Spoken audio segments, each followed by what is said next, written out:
Porté disparu depuis le samedi 8 juillet 2023 dans le hameau du Haut-Vernay, le petit Émile, 2 ans, avait échappé à la vigilance de ses proches ce jour-là.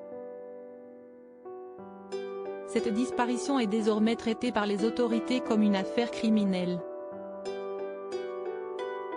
Happant depuis déjà 1 mois et demi la France entière, la disparition du petit Émile, 2 ans, mobilise toujours les autorités. Un tournant a d'ailleurs récemment eu lieu dans le cadre des investigations visant à déterminer ce qui est arrivé au jeune garçonnet. En effet, les enquêteurs traitent désormais cette disparition comme une affaire criminelle, selon les informations dévoilées par Le Parisien mardi 22 août 2023. Nos confrères ont aussi fait de nouvelles révélations concernant la famille du petit Émile, qui reste muette depuis la disparition de l'enfant le samedi 8 juillet 2023 vers 17h30. Pour rappel, le garçonnet avait échappé à la vigilance de ses proches dans le hameau du Haut-Vernay ce jour-là. Siesti, le grand-père maternel de l'enfant qui a mené les premières battues de grandes ampleurs dans le hameau du Haut-Vernay, 2 jours après que son petit-fils se soit volatilisé sans laisser la moindre trace.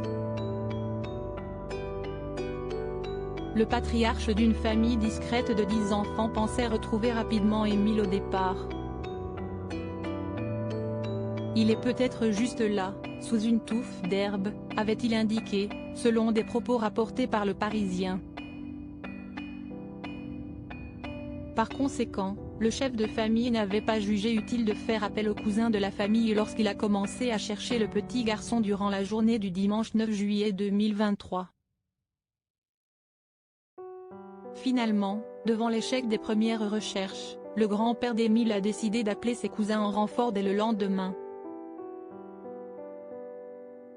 Au total, pas moins de 600 bénévoles se sont réunis dans le hameau du Haut-Vernay pour tenter de retrouver le jeune garçonnet lors des battues organisées le lundi 10 juillet 2023. Disparition d'Émile, sa famille s'est constituée partie civile dans cette affaire. Les enquêteurs de la brigade de recherche de Digne-les-Bains, située dans le département des Alpes-de-Haute-Provence, ont même été déployés sur place dès 20h pour participer aux recherches. Malheureusement, le petit Émile reste toujours introuvable à l'heure actuelle.